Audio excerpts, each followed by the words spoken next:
இந்த இழப்பு தொடர்பாக நம்முடன் தங்களுடைய கருத்துக்களை பகிர்ந்து கொள்வதற்காக இணைப்பில் கருநாகராஜன், பாஜக மாநில துணைத் தலைவர் இணைப்பில் இருக்கிறார்.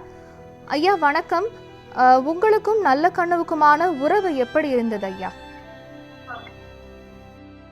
மிகப்பெரிய ஒரு மூத்த தலைவரை நாம் இழந்திருக்கிறோம்.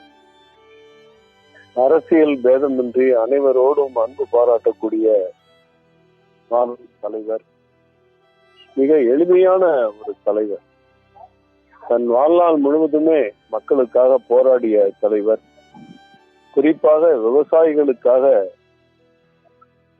மிக முக்கிய போராட்டங்களை சந்தித்தவர், விவசாயிகளின் குரலாக எதிரொலித்தவர், சாதிய பாகுபாடுகளை அகற்ற வேண்டும் என்று முழுமூச்சாக செயல்பட்டவர், அகில இந்திய அளவிலும் மாநில அளவிலும் பல்வேறு விருதுகள் அவருக்கு வழங்கி கௌரவிக்கப்பட்டுள்ளன.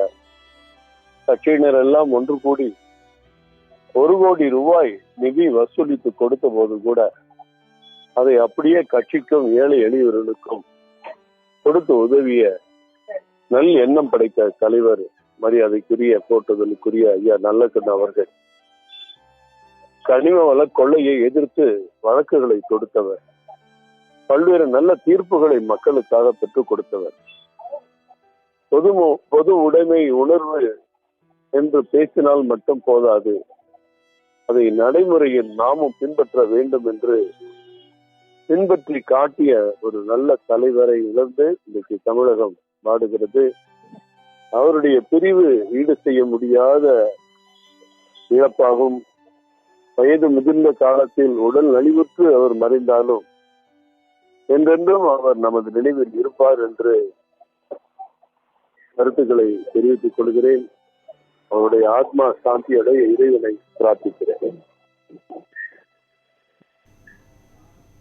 ஐயா, இந்த இழப்பை நீங்க எப்படி பாக்குறீங்க?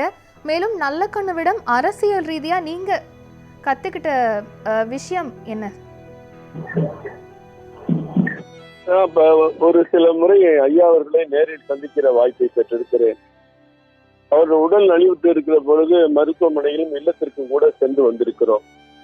எந்த நேரத்திலும் ஒருவரை மனம் பொன்படி பேசாத ஒரு தலைவர். ஒரு சின்ன முறுவல் அவர் முகத்துல எப்பவுமே இருக்கும். அவர் பேசும்போது அந்த கருத்துக்கள் அடுத்தடுக்காக வெளிவரும். அதெல்லாம் நம்ம பதிவு பண்ணி வச்சுக்கலாம். அவருடைய வாழ்க்கை மட்டுமல்ல, அவருடைய பேச்சுக்கள், கருத்துக்கள், எழுத்துக்கள், இது எல்லாமே ஒரு அரசியல் பொது வாழ்வில் இருக்கக்கூடியவர்களுக்கு ஒரு முன்னுதாரணமாக இருக்கும் என்பதில் எந்த கருத்து மாற்றமும் இல்லை. அந்த தலைவருடைய இழப்பு நமக்கு ஈடு செய்ய முடியாத இழப்பு. அதுதான் நான்